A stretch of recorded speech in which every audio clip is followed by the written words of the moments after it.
Hey there, friends! Thank you for tuning into this brand new episode of Flight Chariots, The Rise. Today we are going on an extraordinary journey into the mysterious realms of cryptid research with none other than the dedicated and passionate Barnaby Jones.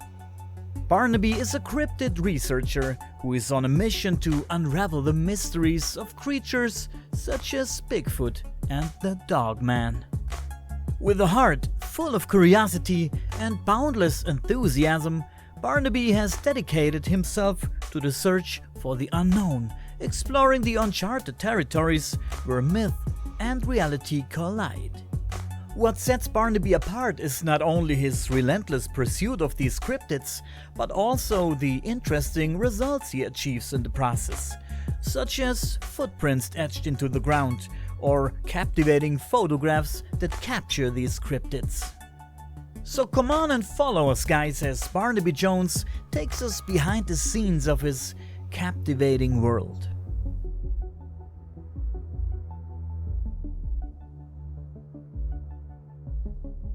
Okay, Barnaby, this is your second time as a guest here today, and we are happy about it, very happy about it. You have lost several gallons of blood to be here today. Thank you for that. Yes, that's true. Yes. Yep. Yeah, true. That's true. Want to talk about it or not? I do plasma, and I thought that this interview was next Friday, and so I'm hooked up to a plasma machine. They're drawing my blood, separating it, taking the plasma out, giving it back, and I'm like, uh-oh. Give me a half hour, I'll be right there. And then as I'm walking out the door, the bandage wasn't on tight enough and it started leaking blood all down my arms. So I had to go back in and have them clean it all up and rebandage my venipuncture site. And yeah, so that was my morning already. So that's the passion. That's what I call passion. That's right. I had to be here. I told you give me 15 minutes and I will be on that show. Here I am. Yeah. You look very pale. I'm not. Thank you. So, okay, but and even though you already told us a little bit about yourself in the first episode, give our new listeners and viewers, maybe give them a brief overview of who you are and what you do, if you will. Absolutely, guys. First of all, thanks for having me back. I love you guys. You guys are awesome, and it's such a cool show to be on. I'm so happy today. So, my name is Barnaby Jones. I am a cryptozoologist and a paranormal researcher. I am the founder and lead investigator for Cryptids, Anomalies, and the Paranormal Society, Wisconsin CAPS, as you see behind me for anybody watching on video, right there. And I also am the host of Monsters on the Edge podcast on the Untold Radio Network, which is Doug Hychek's network for anybody familiar with Monster Quest. That is an all cryptozoology show, brand new episodes every Monday. I am also occasionally the host of Whispers from the Dark podcast, which we haven't been doing so much as of late because I've just had too much other stuff going on. But we also have a YouTube documentary series, several of them at Wisconsin Caps on YouTube. And you can find all of our videos and research and everything that we're going to talk about today on there. And I am the author of a brand new book as well. Oh, yeah, brand new book. You told us a little bit about it, but share it. Absolutely. So the book is Bigfoot is Hyden, Hyden, and it is all about the an 80-acre property in Upper Michigan. So in 1992, Craig and Barb Sulk purchased 80 acres of private property just outside of Menominee, Michigan. And in 2012, they bought the land as hunting land. So they had trail cameras all over the property for deer and bear and the things that they were out there hunting. And in 2012, they captured a series of 3 game camera photos. And the middle photo shows what some believe to be a Bigfoot. So Craig actually sent the photos into Finding Bigfoot. Finding Bigfoot came out and did an investigation on their property. It is featured on the Super Youper episode of Finding Bigfoot. After the episode aired, Craig and Barb got so many people wanting to see the photos and come out and see the property and do an investigation stuff that they opened up the property as the Hyden Adventure. And they allowed people to come out and take tours of the property. They showed them all the new evidence, told them all the stories, shared everything with them, and it was never about there was a Bigfoot on this property. It's this is the evidence. What do you think it was? And Craig documented everything that happened on that property, all the stories, all the witness accounts and stuff. And he put it together in his first book, which was self-published by him just locally at the Hidden Adventure. They sold it just at the convention and that there. And that chronicled everything from 2012 up until 2017. He was working on a second book from 2017 up to 2021. And unfortunately, he got thyroid cancer and he passed away in April of 2021. So with permission from Barb, his wife, I got his first book. I edited and completed his second book. And then I wrote a third book that is everything that's happened on the property, everything that we've documented, all of our research from his passing in 2021 all the way up till the end of this year, 2023. And all three books, full color, are in Bigfoot is Hidden, is available on Amazon. Bigfoot is Hidden, Hyden, and it's full color, 249 pages, documenting everything, pictures, there's audio references in here, there's everything that you could think of from that property in this book. Not just Bigfoot as well. There's some other weird things that happened on the property that are in there as well. So Awesome. Sounds like a good deal, man. Guys, buy this book, man. We'll promote it. thank you. I appreciate it. If I remember right, you've already told us about strange property in the first episode. Probably. Yeah. We do a lot. Like I said, we've been up there since 2020. We started our research on the property, and we have documented so much stuff. We have tried so many different experiments, trail camera experiments, pheromone experiments. We have done like shooting lane experiments to try and bait different species in, with the thought of, if we can't get a deer to come to a specific location to get a picture of it, if we can't get a raccoon or etc., there's no way to think that we're going to get a Bigfoot to come in, because if these things are just normal animals, we should be able to bait anything to a specific location. And so we focused this past year on doing that, of just trying to see what we could capture at a specific location. So that was our most recent experiment up there. Interesting. Sounds interesting. Are there specific locations in Wisconsin that you would consider hotspots for cryptid activity? Yeah, definitely. There's obviously the Beast of Bray Road for the Dogman activity down by Elkhorn, Wisconsin.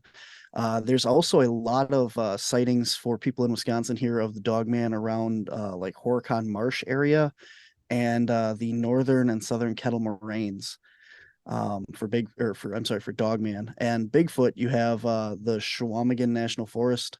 I don't ever know if I say that right, but up by, basically, if you take a fat Sharpie marker and drew a line on the state from Lake Tomahawk down to Antigo, Wisconsin.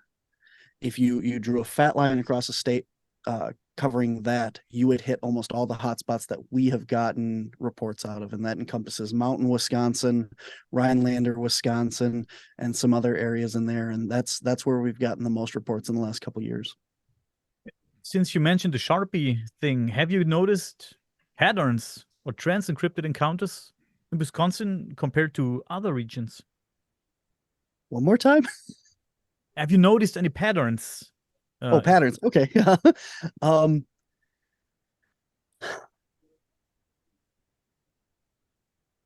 Not yet.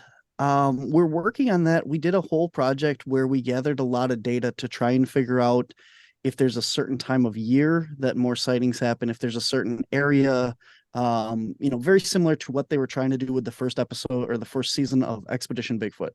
We were trying to preemptively see where these creatures were going to be and try and focus on that area. But there wasn't a lot of, they're year round. So a lot of our reports coming out of, like, say, Mountain, Wisconsin, we have them every month, every season of the year. Rhinelander area, we have reports coming out all different seasons of the year. So it's not so much that these creatures are traveling from one area to another. they're staying in the same area and just kind of following the different food sources, the berries that come into season or the fish that come into season, or in spring and fall when the birds are migrating through and you have the geese and the ducks and that. But it's hard to tell unless you look more further into the spawning of these animals, the fish or the frogs and things like that when they have their young, to try and pinpoint each location where that's happening and try and proactively look at that situation before it happens. We have not gotten that far into it yet as far as these locations. Right now, we're just kind of focusing on one location every year and trying to get as much data. We just had a recent report that we've been working kind of east of the Mountain, Wisconsin area. And a gentleman and his son were actually shadowed out of the woods by one of these creatures. It came up, it grunted, it growled at it. It ran down the trail behind them. They didn't see it, but they heard this massive animal running behind them, and then it dove off into the brush. And he turned around, there's nothing there. He's like, we need to go slow, just walk, keep going. And it shadowed them along the woods on their right side, all the way out back to where they turn off to go back into the parking area. And it would come up like through the bush and what do you call it? Bluff charge them and growl, grunt at them, and then it would kind of go back. But they never got a look at this creature. But I mean, this isn't, like deer behavior. This isn't something that, this deer is going to chase them out of the woods or something like that. So it's very interesting. So we got to go in there and check it out. And it's a very, very good habitat for these things. There's a running water stream that goes through this area. There is a lot of animal life, frogs. We saw newts at night, and just tons of space. It's right on the edge of the town. And then it's all woods out from there for quite a ways. I always wonder, if you guys have a plan, if you're ever face to face with a Bigfoot or a dogman or whatever, do you have a plan? Let's say standing right in front of you, 10 feet, what you do, and it doesn't run away. Yeah, well, that's a very good question. And as far as Dogman goes, as much as I would like to see one, I hope that never comes to fruition. I've heard a lot of stories of Dogman, and I'm not sure, as much as I would like to see one and stuff. I think I'd like to be in my car when I saw that. But as far as a Bigfoot, I mean, they're possibly territorial, possibly aggressive to the point of if if you're mean to it, it's going to be mean to you. If you shoot at it, if you're hunting its food source, things like that. But typically they just want you out of the area.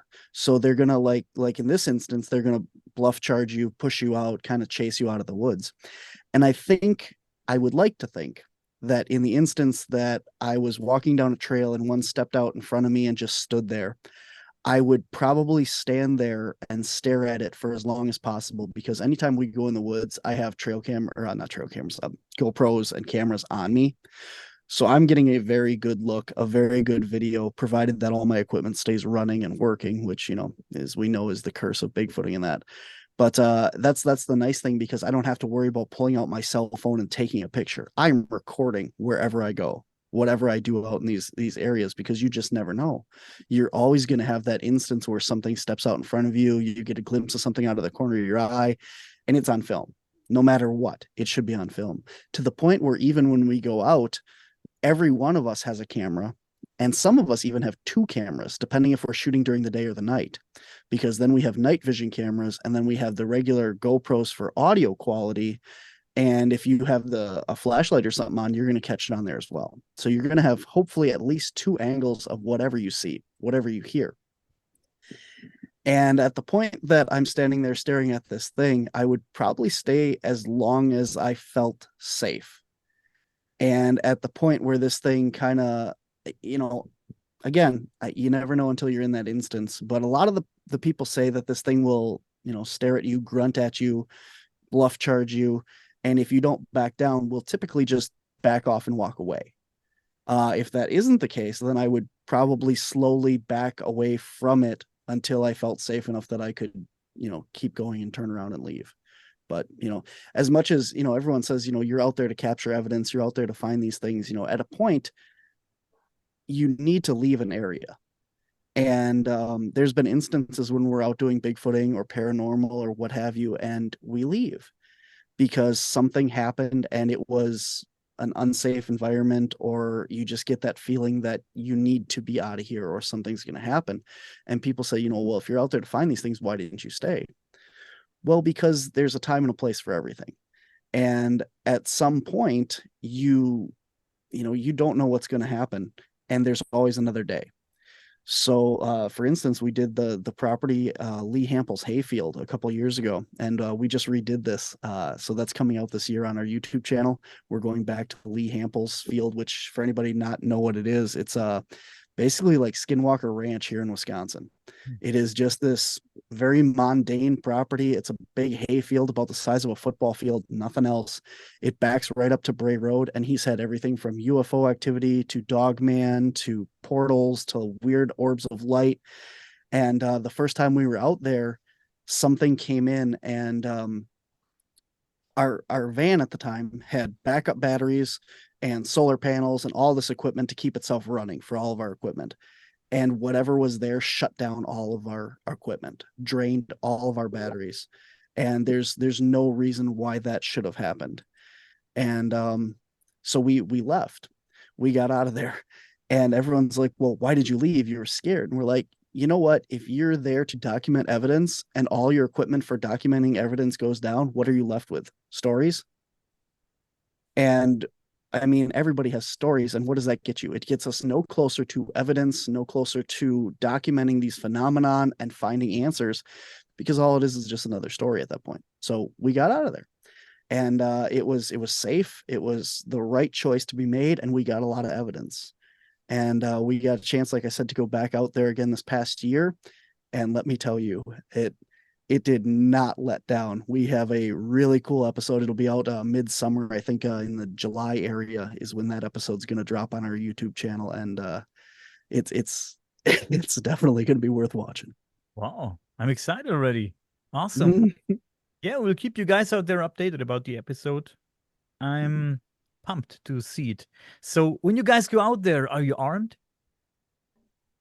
We didn't initially. When we first started investigating the Hayden property, we were told we could bring weapons onto the property, but we couldn't carry them.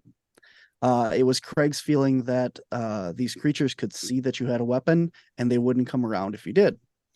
So we do not carry weapons at all when we're on the Hayden Adventure property. And there are bears, there are foxes, there are coyotes and other things there. Recently, though, we have documented a cougar that was less than a mile away on a neighbor's property on a trail camera. And so now I do carry I have a 22 that I carry on the property there. And a lot of the southern kettle moraine, northern kettle moraines, there is documented cougars and wolves down in that area. Actually, when the property I was telling you about a little earlier with the guy that got chased out of there, when we got out of there the one night, a whole pack of wolves went off. And so we do carry or I do carry a sidearm when I go in there, for not to shoot at anything, but more just a loud bang to try and scare off whatever's coming at us. So yeah. Let's say you're face to face with a female Bigfoot and it wants to mate. Oh man. No, I'm just joking, man. Love music comes on. Yeah, no, let's not get into that.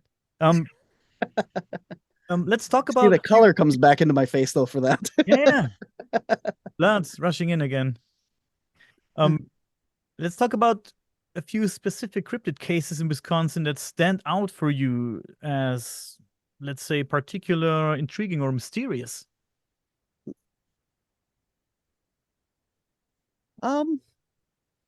Well, I think my favorite case that we've done is the Rhinelander Howls one, which is on our YouTube channel.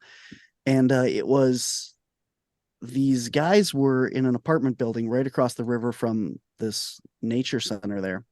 And they recorded these howls coming out of the Humboldt Wildlife Area.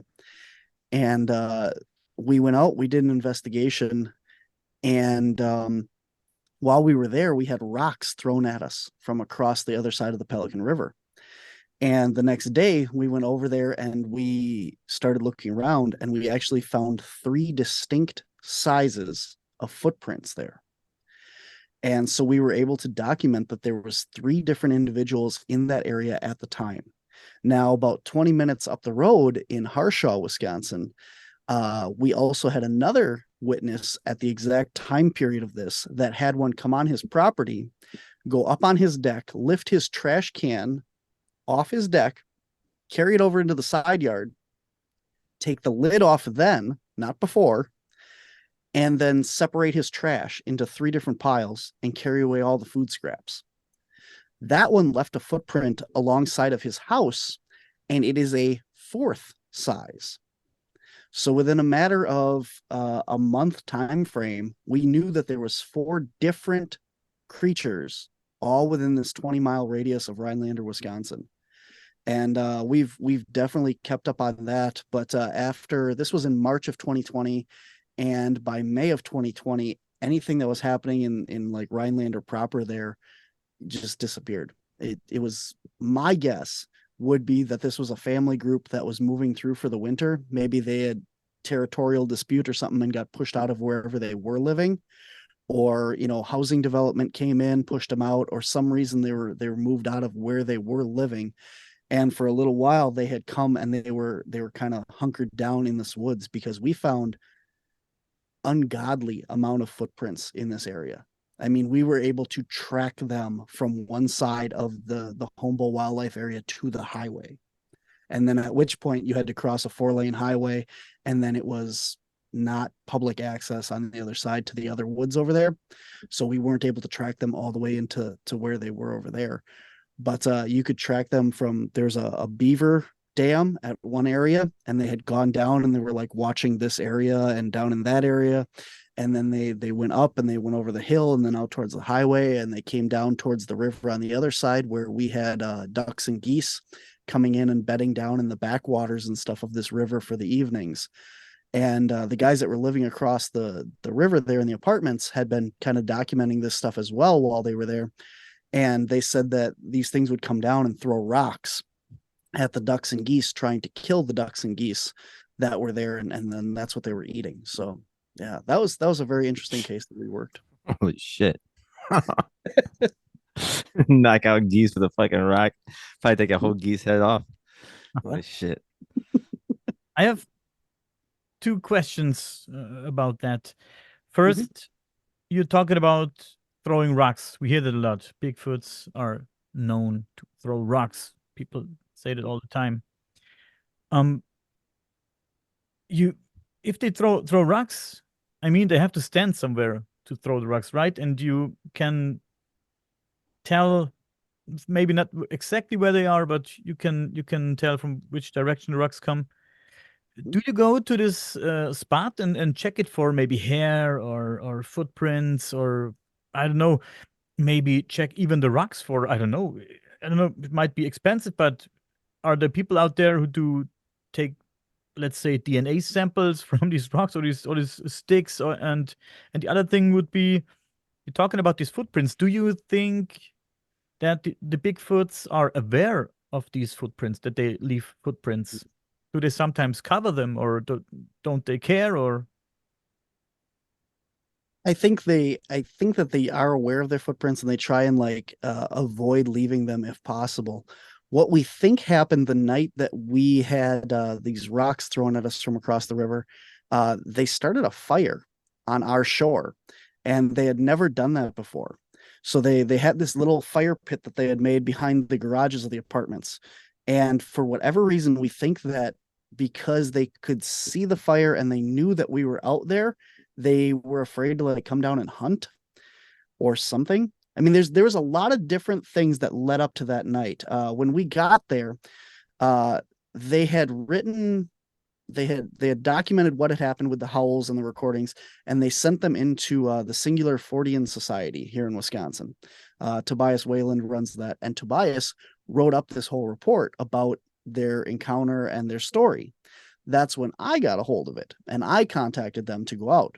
So anybody that was following the Singular Fortean Society or any of that stuff that had known about this, this was kind of a big story locally there about this. And what happened was right as dusk was hitting, there was a howl that came from across the river in the woods where we would expect it to come. Very far off, kind of quiet. We got it on audio. We're discussing this as a massive howl comes from our side of the river.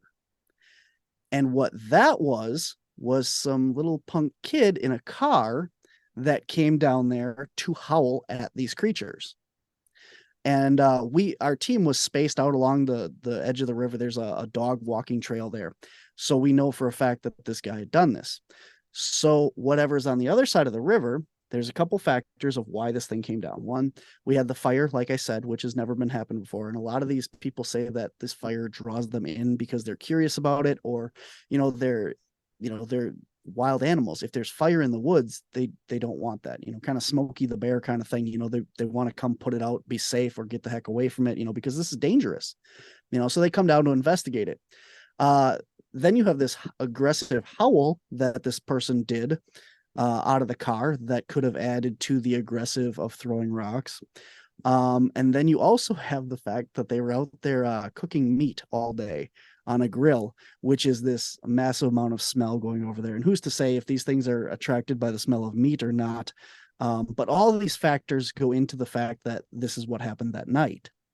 Now, to your point of, did we go over there and investigate and look for this stuff? Absolutely. Like I said, the very next day, we actually camped out on that shore that night. And the next morning we went over there, and that's when we discovered the 3 different size footprints in the mud. So we had all this documented. I actually have a handprint cast from one where we believe it like crouched down to avoid us and our flashlights and stuff, or where it crouched down to pick up a rock or something and throw it across the river. So we have handprint cast, we have different size footprints, and it's all documented on, you can see it, the Rhinelander Howls Part 1 and 2 on our Wisconsin Caps YouTube channel. So, and I didn't mention this either. We actually, when they were throwing rocks, I was scanning the shore with a thermal imager, and I actually captured one of these creatures on thermal on the other shore, where it's literally just like a hot blob on the other shore, because it's over 150 feet away from us. It is being shot through a tree on our side of the woods, or our side of the water, I'm sorry, and then through the woods on their side. So it's masked. The details aren't there because it's going through a tree and the other shore and 150 feet away. But what you can tell is you can watch as the arm goes back and forward underhanded, and then almost immediately after that you hear a splash come from that same direction. So whatever was on this video takes and lobs one last rock and then stands there. And I think the full video is about, I want to say it's like 9 to 10 minutes long of standing there just staring at this thing, and it does not move after that. So eventually I think, okay, I'm going to try and work my way down the shoreline and try and get a different angle on this thing. And I lost it. So, but I mean, what do you want me to do? Stand there for 2 hours and keep filming this thing in case it moves? We did not have a thermal drone at the time. Now we have a thermal drone. If we would have had this at the time, we would have flown that thing right at it. I mean, but technology is what it is, and you live and learn. And there's been so many instances. The very first case we ever worked in Burlington, Wisconsin, we went in there at night and captured what I believe is 2 different Bigfoots. And the one was walking, had like just crossed our trail and was walking down the embankment on the other side towards this like ravine marsh area. And at the time, my thermal imager was a handheld, and all it did was take pictures. So I have 3 pictures of this thing, upright creature, as it walks down and down off a camera. And then I got another picture of one further up the trail that looks like it's half standing behind a tree. And you can see the conical head, a leg, an arm, and it's just standing there. Now, given, this was the very first time that we had, the second time that we'd gone out to do investigations for Bigfoot activity or any of this weird stuff. And so we did not have the technology that we did. We were not prepared for what we ran into. And we had a lot of stuff happen that day. We had whistles back and forth across the marsh of something. One was up on the ridge where I got the thermals later that day. And then this huge branch got ripped off a tree on the other side of the marsh behind us. So while we're looking up at the top of this ridge where we hear something moving around and we hear whistles, the other side of the marsh is whistling back. And then as soon as we started making our way towards the thing on the ridge, this huge branch just gets ripped off the tree behind us. So it did not want us going up on top of that ridge. And then again, later that night when we were in there, it just stood and watched us. And, it's you don't believe this stuff. When I first started this, I was thinking, Bigfoot is out in, Washington, Oregon, out there where you always hear about it, and you don't think it's in your own backyard. And so we got all these reports. I literally found Linda Godfrey's work, and her and Mary Sutherland wrote this book on the Burlington Vortex. And I took my friend Derek down there, and the very first night that we pulled into the parking lot, we had something large come through the woods, and you could hear it snapping branches and moving. Maybe it's a deer. And so I had a big flashlight that plugged into my cigarette lighter, and I'm shining it along the edge of this tree line, and this branch like pops up like something was peering out behind it. Well, deer don't do that. We went back a couple of weeks later, and this is how CAPS came to be. And this is the day that we went in, and we had the branch broken. We got the thermal imaging, and whatever was in there was, that's what it was. We went up to where the tree moved, and we found 9-inch footprints leading from the tree back into the woods into a farmer's field, but they were bare feet, like humanoid footprints, but they're barefoot. And why somebody would have been up there and, walking around, there's sticks, there's stones up there. It's not a very nice grassy floor that somebody would have been walking on. I'm not saying they couldn't, because this is public area, but it just so happens that, right in this area where I had this encounter, saw this branch, is where these footprints were. We tried to recreate it, and one of my team members, Ethan, tries to pull down this branch, and it actually wasn't a branch. It was a small tree that actually had been pulled over when we went back and found the exact spot where it was, and where I think this thing was. So it was not even like just a branch. So yeah, that was my first encounter. Wow.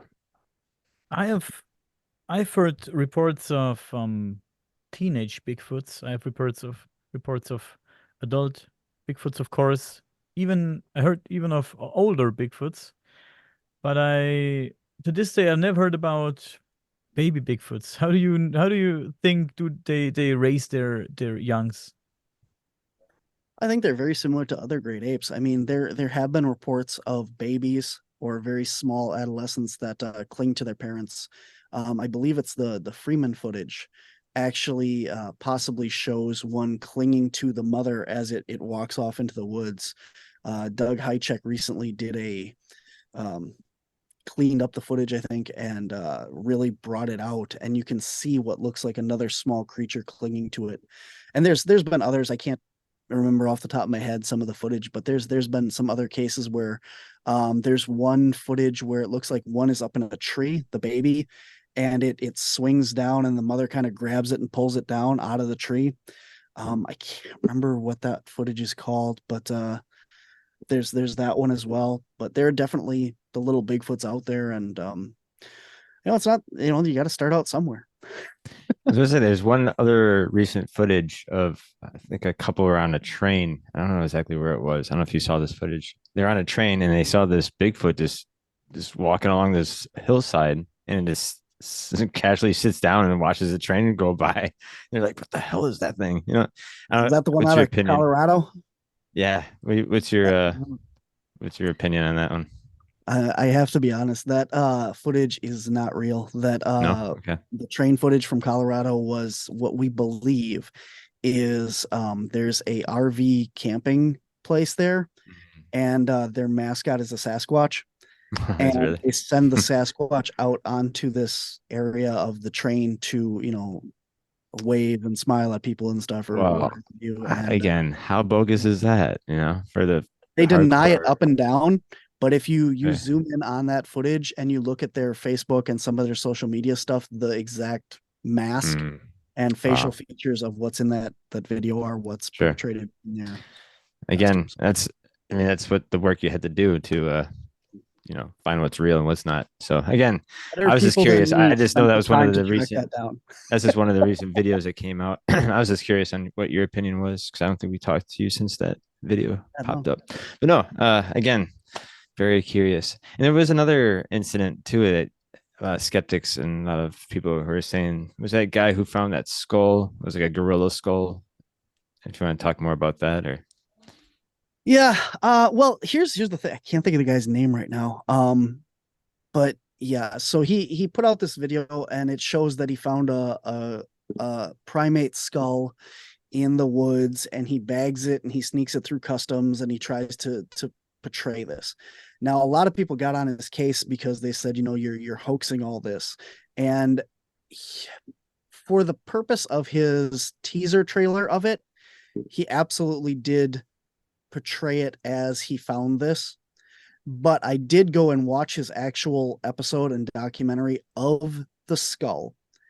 And in the documentary, he point blank starts out the documentary saying, what if this scenario happened? How would it impact the community and stuff?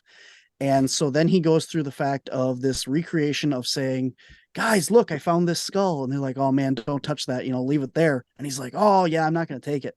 And then he grabs it and takes it and brings it back. And then he takes it to like anthropologists and stuff to have it looked at. And they're like, oh, it is a skull. And, and they it's very good, I guess, but people are taking it as a hoax. And in my opinion, I don't think that he meant it as a publicity stunt for his channel, but it actually turned out the final product that I got to see turned out to be more of a kind of like what if scenario and how would this affect us and what sure. would you do if you found this in the woods. So I guess I kind of write him off and say, good on you. It was a good publicity stunt. I'm sorry that you portrayed it that way and not just come out and say, what if I found this? Sure. Find out on the next So episode. that's very confusing for the people who are on the outside. Yeah, And it again, puts a that's really bad weird. name on all of us, the For people sure. that do go out there and Again, find stuff because, oh, it's all a hoax. You remember that skull they found? That was a hoax. You remember that video? That was a hoax. Yeah, those are. Now you want to talk about the stuff that's real? Because we have a whole page of that stuff, But, right. Yeah, it goes the same way with the UFO community. Yeah, that's true. What do you know about historical, ancient, I don't know, very old reports of cryptid encounters in Wisconsin, especially? Yeah. Do you know about a few? That's a good question. I mean, I guess there isn't too much there isn't anything to my knowledge of like hairy man or Bigfoot or wild man in Wisconsin. And I apologize. Like I've never actually thought of looking that up. I guess I don't I do more modern research, because for me, if a Bigfoot was in a certain area 100 years ago, that's great. It shows that they're here, but it doesn't help me go find them tomorrow. Yeah. But you do hear a lot of that stuff from all over the world of these reports and these newspaper articles of talking about these creatures. I think the oldest stuff that I could go back and talk about is like the 1990s when we're talking about the Dogman encounters of Bray Road and all of Linda Godfrey's work and the research that she did. Those are probably the oldest cryptid reports and stuff that I could. Well, actually, no. You also have stuff with the Goat Man, Hogsbeck Road. I'm not sure when that stuff was, but that's another like urban legend tale of these, the people that go out there and park, and then this creature comes up to the cars and chases you down the road and stuff like that. And that would be a Goat Man creature in Wisconsin, and I'm willing to bet that probably predates the 1990s. We're working on doing an episode on Goat Man coming up, but it's not going to be out this year. So it's a future project. But that's definitely something that we're going to be looking into and going out and checking out Hogsback Road. We also got the chance to go down to Kentucky and look at the Poplick monster, which is another goatman creature of the Poplick trestle. So we have some goatman stuff that's coming in the pipeline for you guys. But Goat man. Awesome. And there's like the lizard man too, I heard, where they had that one incident with that one man who was driving home and he just saw this lizard man right in front of his car and it jumped on his car and like was leaving scratch marks and he's trying to shake the thing off his car and enough when he got home, he was so shook and scared and crying to his parents. They called the police and they told him the whole story. And I guess he went and took a lie detector test too and passed about this 3-fingered lizard man that attacked his car. was that in Wisconsin or? No, I gotta remember. Scape or Swamp? I thought it was on the road, obviously, but I think it might have been Illinois. I have to look that up again. A lot of the lizard man stuff that you hear is the Scape or Swamp lizard man on that, but so I don't know. Yeah, I haven't heard of anything in Wisconsin for that. We have had Mothman sightings or Mothman type creatures in Wisconsin. There's been a couple over by I want to say like La Crosse area, and then down by more kind of by Bray Road area, Elkhorn, Madison, down in that direction. Mm-hmm. So I've taken 2 reports, I think, from that direction. So Mothman is interesting. We just recently had an interview with Linda Sigman, who had an encounter with the Mothman many years ago when she was pretty young, and she told us that it came along with the UFO sighting. She and her back then boyfriend, they went on a hill and had this UFO sighting, and her boyfriend back then, he tried to drive away. He was a little bit in panic, and while he was trying to get them out of here, she saw this Mothman jumping over the car and landing in the tree line, but her boyfriend didn't see him. She saw him, and crazy encounter. It's on our channel. Maybe if somebody's interested, I will put a link in the description. But I'm not sure where it was. Do you remember where it was, Dustin? I don't know. Shit. Not Wisconsin. Yeah, I can't remember. No, it's not Wisconsin. No. Have you guys heard about the skunk ape? Also a cryptid. Have you heard about it? Can you tell me about the skunk ape? It's not Wisconsin, I know, but yep. So the skunk ape is a colloquialism for locally down in Florida. So they typically say that these creatures have this, like skunky, rotting meat smell to them. And it's a lot more predominant, obviously, probably down in Florida where you have a lot of humidity and that down there. So they call them the skunk apes down there. And there's all kinds of research, a lot of sightings down in Florida. There's so much swampland and area that these things can hide. People don't realize, that these things have been sighted in every state other than Hawaii. And the only reason they haven't been in Hawaii is Hawaii was never a landmass connected to anything. They're a chain of volcanic islands. So unless something swam across the ocean or was taken over by a boat or something, there's no way for these things to have gotten to be locally on this island. But anyway, Florida, probably one of the most famous cases down there is the Mayaka ape, which is a series of, I think it's 2 photographs. There's supposed to be a video, I thought, but I've never been able to find that. This woman, an older lady, sees this orangutan in her backyard, and she calls the police and she says, this orangutan's in my backyard. Why is it there? What's it doing here?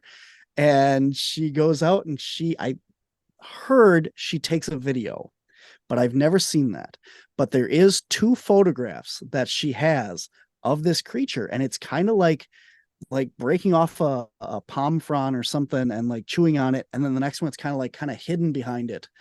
But there's 2 very good photos if you look them up, the Mayaka ape. And I have no idea what this thing is. If it's not a Bigfoot, not a skunk ape, I don't know. It does not have the features in the face and stuff that you would expect on an orangutan. The orangutans, the females have like a more of a protruding snout, a little bit, And the males have more of a flat face, obviously, some with the bigger face flaps as well. And this thing does not show either of those details, but it is definitely that color, that hairstyle, as far as like the long red, shaggy hair. So it definitely does look like a very large orangutan in body structure, though. So Interesting. So many interesting cryptids out there. I, mhm. I want to tell you about a German cryptid. Well, it's not Oh. specific to German. It's also reports of it in Switzerland and Austria, and I think in France too. But it's called the Tatzelworm. Tatzelworm. Have you heard about it? I I will. have a little bit. Yep. Yeah. Let me share the screen here. Um, I think you should see it now. That's the Tatzelworm. That thing is crazy looking. Yeah. For those who only listen here, it's and I said in one of the last episodes, I described it already. It's it had a cat-like head, a long neck, and the body almost looks like a dragon. And the arms and legs are almost like from a hawk or something, and it has a long tail, almost like a rat tail. Mhm. Interesting. This drawing is from 1722. Yeah, people say they have seen this this crazy creature, the crazy Tatzelworm. Um, yeah, they say it lives in caves and attacks people that walk around, um, kills pigs and stuff. Yeah, I have another picture here. Oh, it's a little bit small. Oh wow. Yeah, Hmm. those are different from the first picture, but yeah, different. Wow. That one attacking the pig. Yeah, more Looks like a cat-like. I seen something like that. There's a video of like it looks like the one attacking the pig, attacking a goat, and two guys are like beating it with a stick, and you see it swirling, and it's like feathery, long serpent, Hmm. but like it had like a crazy face to it too. Yeah, Do you know what I'm talking about, Barnaby? Have you seen that video? oh No, no. you I gotta showed me the find that. video a I gotta while show you ago. that. Yeah, you Oh, I showed it did. to me. Yeah, you did. Yes. Okay. Um, Legends say that these worms, it's not really a worm, right? I don't know where the name is from, but it's more like a dragon or something like that. Legends say that they can be venomous or possess supernatural powers. So crazy cryptid. You never know, man. Talking about dragons, some people are very convinced that there have been dragons, although we never found something like bones. But people say, yeah, if they really had wings and they could fly, maybe they had bird-like bones and the bones disappeared completely because they're hollow inside. The bones are hollow, so they can disappear. And yeah, I don't know. I'm not sure, man. Dragons, the stories. I mean, the stories they come from somewhere, right? I don't know, man. And they're also everywhere in Europe, Japan, China. You have reports about dragons from South America. yeah, South America also. Yeah. So, what's your opinion I on was dragons? I was going to point out there when you say that this thing is a worm, that was a very derogatory term for dragons. Oh, You know, like back in medieval times and stuff, they would call them worms because it was kind of like a degrading, you know, like you're just a big worm kind of thing. So it's interesting if you look at the etymology of the word and where that name came from. I wonder if it is referring to it as a type of dragon. You know, like because you're looking at the kind of same kind of form of that.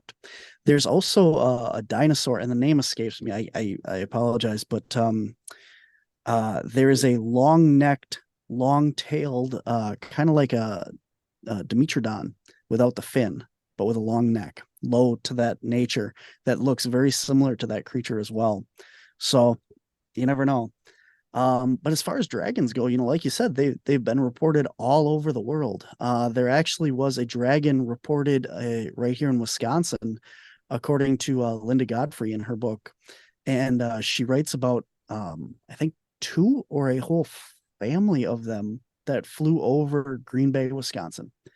There was somebody I believe was out at the Packer game or something, and they saw one fly over and then they went home, and then the same one and another one, I think, flew back over their house when they had gotten home.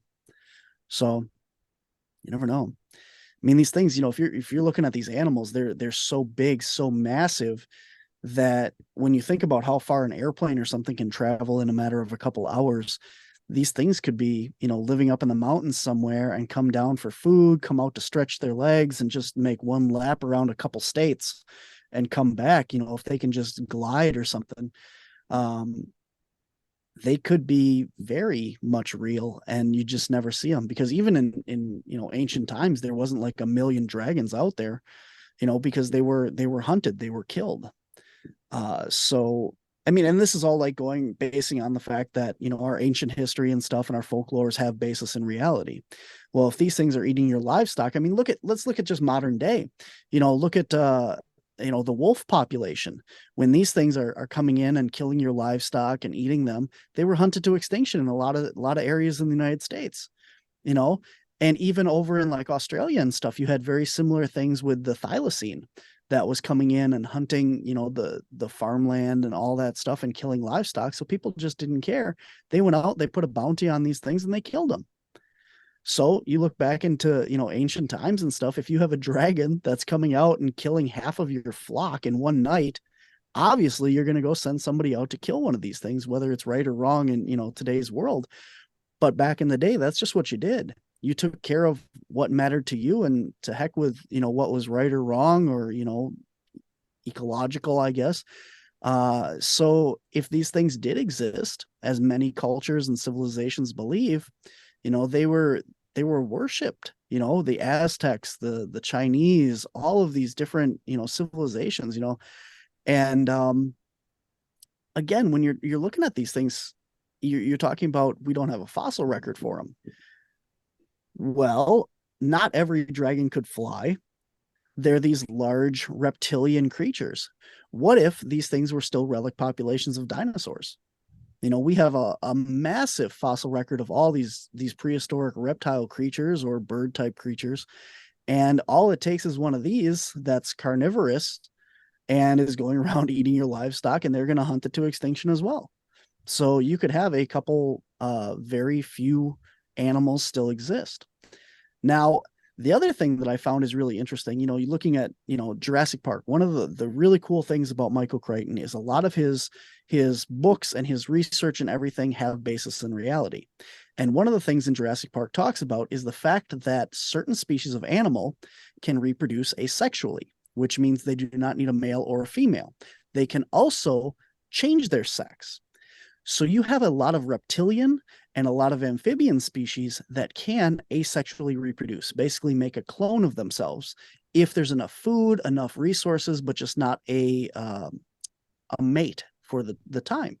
So you do not need a huge population, things like the Loch Ness Monster or these pterosaurs and stuff that we're hearing about. You do not need 20 Nessies to maintain a breeding healthy population. You need one Nessie that is able to asexually reproduce. And every so many years, if there's enough food, there's enough resources, there's enough hiding places, if it's a good quality habitat, all they have to do is have one live young come out of that animal. And for another 30, 40, 50, however long these things live, you have another creature. And this was why you see smaller ones, larger ones, etc.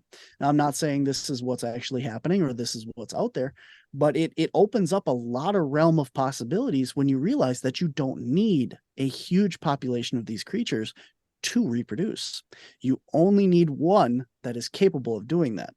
And I actually heard recently too that turkeys are able to asexually reproduce and have live eggs without mating.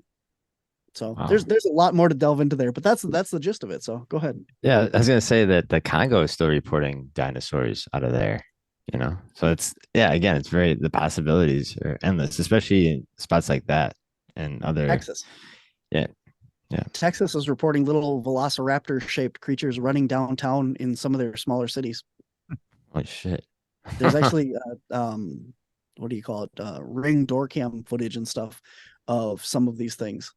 Oh, and shit. I don't know what it is. It's an we have lizards that can run on their hind legs, like what are they, water lizards or whatever they're called. They run on water Sure. and stuff like that. So we know that. Basilisk. Yes. Yep. Do And you- so, but I don't think that's what this is. It looks too tall, and it looks like a little tiny T-Rex or a little Velociraptor from like the movie, like running along. So I don't know what do you they are. think these could be like black op projects that, like, because I think Japan just recently came out a few years ago about making hybrid human animals, like kind of like the Dr. Moreau. So it kind of makes you think, well, and we're talking about bringing back the mammoth to help, I Climate guess, change. yeah, I think there was like the methane that's coming out of the ground that they wanted to help stomp back into the ground. But anyways, again, these plans are ahead, and the possibilities are there, and then these things can physically happen. So it makes you wonder if these people are just tinkering with stuff and then just kind of let it go out in the wild and just do a bunch of crazy shit. I don't know. Well, I don't want to play the conspiracy theory angle, but I mean, let's just look at Jurassic Park the movie. What happened there? If you read the book, even before Nedry came onto the island and sabotaged everything, the only reason that they had to bring Grant and Ellie and Alan onto the island was because some of the compies had escaped on a boat to the mainland, and they had caused problems, and Hammond got into legal trouble of saying your assets have escaped. So if there's a company or some relic population of these things, and I'm not trying to say that the book is 100% legitimate, but in that scenario, here you have this island preserve that's unescapable. These dinosaurs are being created over there, and they escaped. And that was how the whole Jurassic Park book started, was because of that incident. So if there's some genetic industry that didn't happen to even let them out, but just one snuck out the door when something was going on, or yeah, it's definitely a possibility. Like we said, with colossal bioscience is literally, I mean, they're not trying to clone raptors, but they're literally cloning mammoths, the thylacine, the dodo bird. I want to say there's actually a couple more that they're working on right now as well. I can't remember offhand, but the big three right there. And if they're able to do that, there's got to be somebody out there, black ops doing other things. Yeah, right. Yeah, bring back was it the Tasmanian tiger? I think that was really cool looking animal. Awesome. I love the first Jurassic Park movie. It's my favorite movie, man. But I always thought they built this big ass park with fucking big dinosaurs and shit. But they have this one nerd controlling everything in this park, man. With this, They're no expense. Yeah. I said, that's kind of odd. I'm not sure. But what you said a few minutes ago is very interesting. I'm into reptiles for 20 years plus. I have a lot of reptiles here and snakes and everything. And used to have a lot of geckos and everything. And there are a few geckos out there called virgin geckos, and they reproduce the same way, like you just told us. They don't need males, reproduce. And I think I'm not a pro when it comes to these species, but I think there are no males anymore. So Wow. it's only, I think it's only females left. They reproduce anyway. So, and That's crazy. yeah, I heard about there's this YouTuber out there that I used to watch for many years. His name is Brian Barczyk. And he built this thing called this reptile zoo called the Riptarium. Um, and he bought anacondas, this female anaconda who never was with the male, and suddenly she had and they are live bearers. They have live babies because there are boas, and they had this litter of of a shitload of anaconda babies in the enclosure. Although, like I said, the thing was never with the male, and you said they can change the sex. I heard that too. Um, a lot of people have these bearded dragons. I used to have a few back then too. They're very popular. And I read an article and it said that they found out that these bearded dragons in the nature, they can also change from female to male or the other way around. That's very interesting, man. It's very, very interesting. You hear that a lot. So nature finds its way, man. It Somehow does. It does. It's amazing. spectacular. So let's get back to the Bigfoots for a second. I had a question, but I had no chance to ask it. Do you think there's different species of Bigfoot out there? I would say that in a certain region, like say the United States or Europe or Australia, large climates like that, you would have kind of subspecies, the same way that you have like different bear species or primates and that. You have the orang pendek over in Asia and Sumatra and Indonesia kind of area. You have different stuff like the Yowie over in Australia. So I would think that there's probably a little bit of variation depending on where they grew up. Every animal is going to have adaptations based on its environment. So I would think as long as you're in a general area like the United States, you're going to have probably the same species of whatever these things are. But when you get over into Europe, it's probably going to be very similar to what's in the United States because of the land bridge and stuff that had originally connected it and probably where these things came from to begin with. But when you get down to like Australia and stuff and the islands and that areas, you're going to get into the more weirder species because they've been so isolated that they can adapt to their areas. Sure. So you do think that the Bigfoots over there where you at are native to the region where they are found? Or found. Right. Let's not say found. Let's found. You know what I mean? Mm-hmm. Yeah, I would think that the very similar between the European and the United States ones, Canada and all that.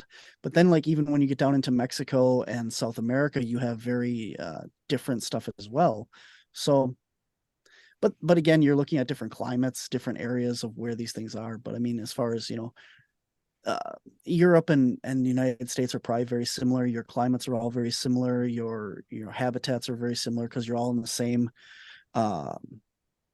latitude, and so you're going to have very similar adaptations between the two different climates and that. But then when you get lower into the lower climates, because you're either branching out from Europe and down or North America, Canada and stuff down, that you're going to have those weirder adaptations in that. So depending on when they broke off, how long they've been there. So. Or like the ones in the Tibetan mountains, the abominable snowmen must have more hair, more fat to battle the elements. So I can imagine that species would be a little bit different than the other ones. And then you have a lot of people talk about Bergman's law, the fact that the colder the climate, the higher you get, the larger the creatures are because they have to, stay warm and stuff. So you're going to have larger versions of these species the higher up and the lower down that you go as well. So yeah, I never think about that. Yeah, fuck that. Which is weird because when you hear these, when you hear the reports in Wisconsin and stuff here, these things are pretty small.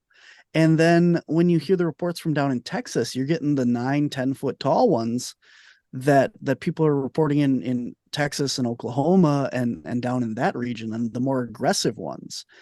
But up here, a lot of the stuff, the ones that we've been able to document at Hayden in Upper Michigan, that is 6 to 7 feet tall.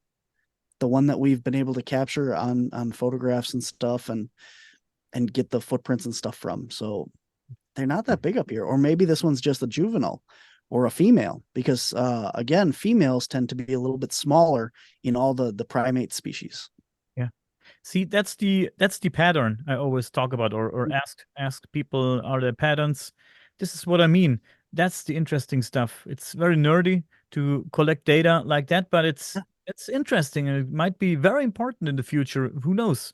Are there emerging technologies or methodologies that you anticipate will revolutionize the research when it comes to cryptids? I really am a big fan of this LiDAR stuff right now. I would love to get my hands on some of that technology just for scanning footprints, because you don't have to cast it. If something goes wrong with the cast, you lose the evidence, it's gone. But you can literally just scan the ground and take a picture of the impression in 3D. And then you can get yourself like a 3D printer and print that impression. So you have it. You can make as many copies as you want that way, and you don't lose, you have no degradation of the cast or anything like that. And it's also helpful for the ones that you can't cast that are so shallow in the ground or in grass that you could scan this stuff. And then for searching for them, too, with these LiDAR scans, for those that want to take a look at it, Expedition Bigfoot had the guy go out and do a LiDAR scan while he was walking and heard something move in the brush, and then got what they believe is one of these creatures on LiDAR. It's kind of like stuttering image of one that was captured off in the brush. So if you were able to take and do a flyover LiDAR scan of an area, it's possible that you could pick up deer or bears or, Bigfoot if they're in the area, and actually get a picture of one that way. And you would not even have to be anywhere near. You could fly this thing several hundred feet over maybe, and the creatures would never know that you were there. That's awesome, man. That's awesome. So do you use, I think you already told me, you use these photo traps. Yeah. I always wonder, where these things are, and you tell me about, not you, like many researchers in the field tell me about how they throw rocks and sticks and shit like that. But no photo, man. It's just like Dustin said, it's just like the UFO research. It's so, isn't it frustrating sometimes to never get the real thing in your hands? You have these blurry pictures and you have a footprint, yeah, but it's not the I real can deal, tell you, man. I went through for the book here, Bigfoot is Hiding. I went through, and if I can find it really quick, I can tell you how many photographs we took on our last experiment here. And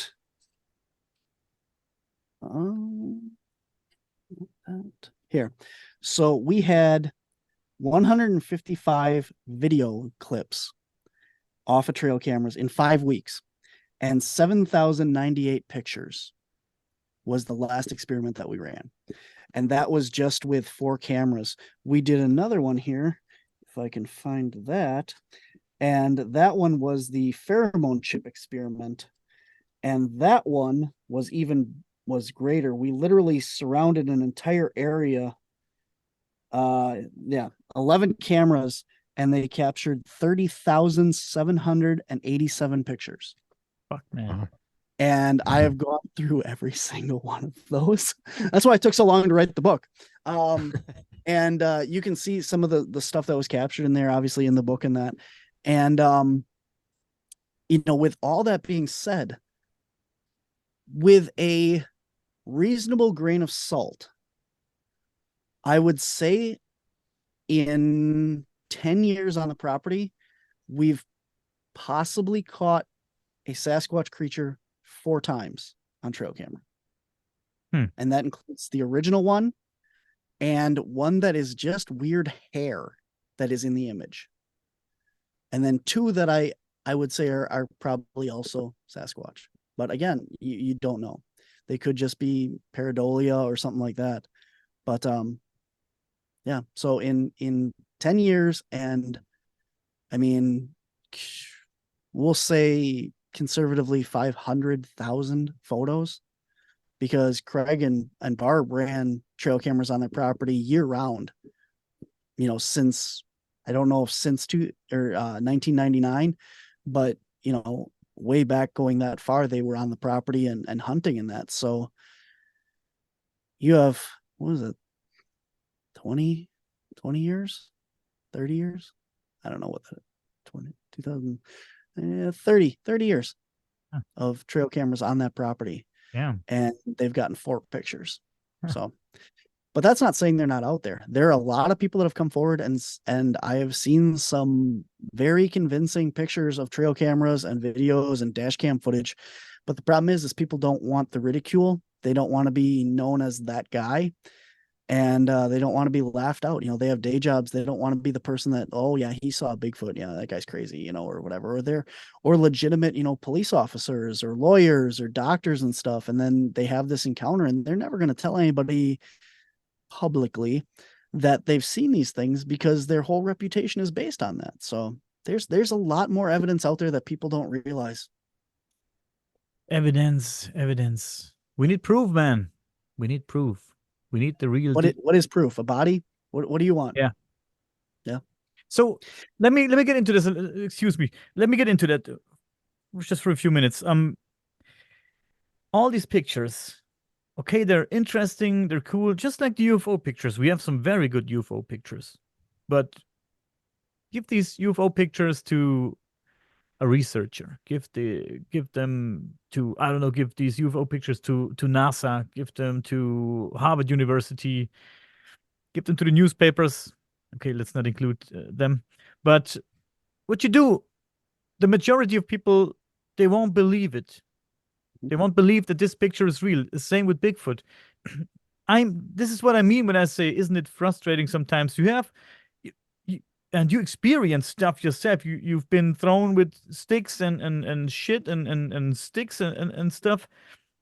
But nobody, let's not say nobody, the majority of people, if you tell your stories, they will smile and they will say, oh, that's interesting, just like I do. I say, it's interesting, but I wasn't part of it. I wasn't there. I listen to your stories, I find it very interesting, but I try to stay neutral. It's interesting. I'm really interested in the topic, and 80% of me want to believe it, but I'm a skeptic. So all I can do is listen to your stories and find it very, very cool and love the work you do, but I don't fucking know if all this is true, And you have the proof in your hands. I don't know, let's say for you, maybe for you, it's proof. You have these pictures and you have the footprints that you keep, and it must be frustrating to have the majority of people, like 90% of the people, do not believe you. So where's the proof? So the proof is only for you yourself, but you're not doing it for only you yourself. You're doing it. You're doing research for everybody. Mm-hmm. I get it. I understand where you're coming from, but I gotta say that it really doesn't bother me, because at the end of the day, here is, the last 4 years of my work in this book, 10 years of evidence before me even getting there. And nowhere in this book will you see the words, this is a Bigfoot. I don't know. Craig didn't know. Craig always said, here is the evidence. Here is what happened. Here is the documentation that we have. You decide for yourself, because at the end of the day, that's what it's there for. That's awesome. He took people out on the property. He said, this is what happened. This is where it happened. Here's the pictures.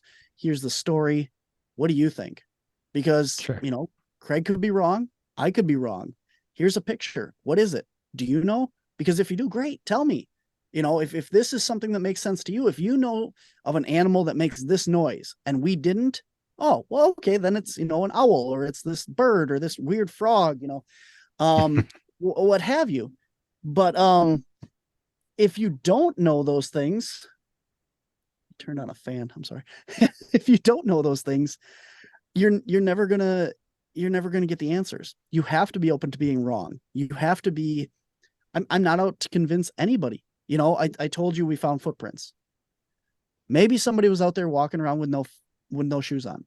Okay, in Rhinelander. Maybe there was people over there in the middle of the night, dark, no flashlights, throwing rocks at us. I know that there was rocks thrown. I know that there was something over there throwing them. Do I know that it was a Bigfoot? No, I don't. How can I? I didn't see it.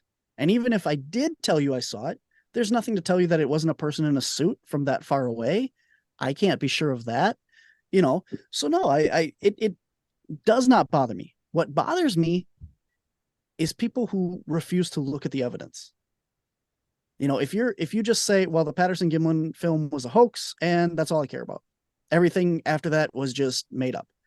You're wrong.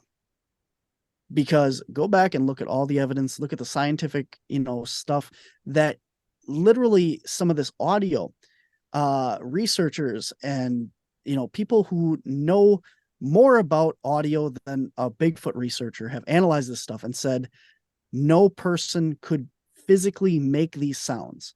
Our vocal cords do not oscillate in that way. We don't have the vocal range. There's too much stuff in this audio that a human couldn't produce it.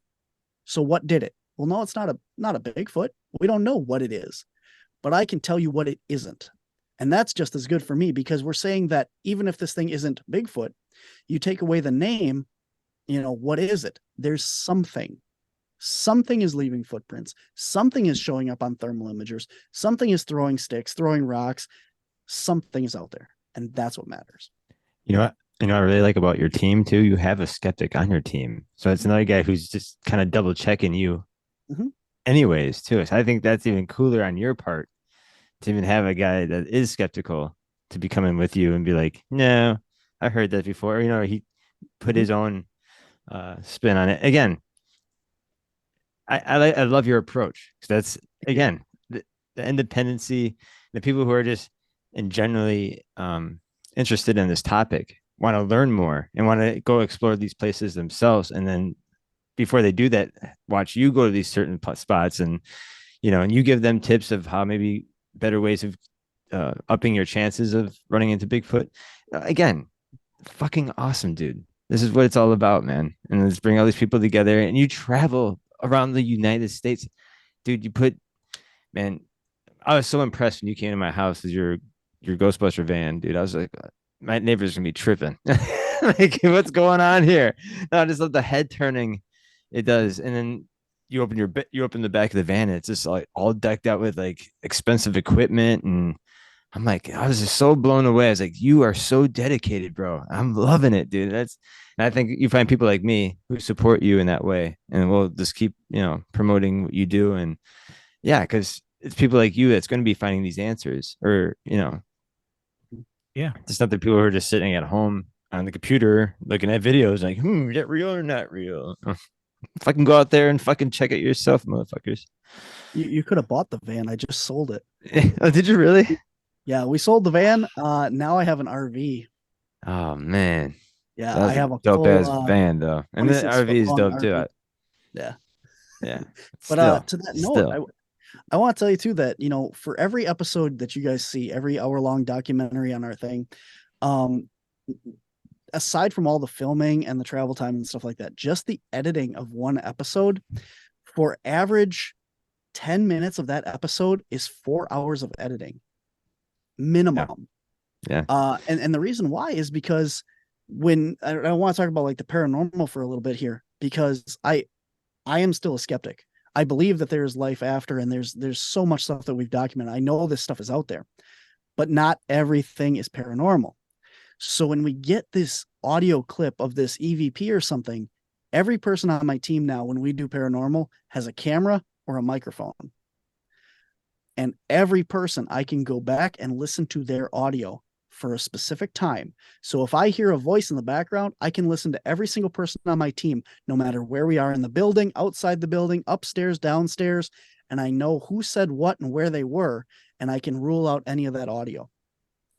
So we have to go through all of that for each little clip that you see in the episode. And if I can't reasonably prove it out that, well, maybe that was this door that opened and it's not a voice, it doesn't sound the same, but it could be, I'm going to throw it away.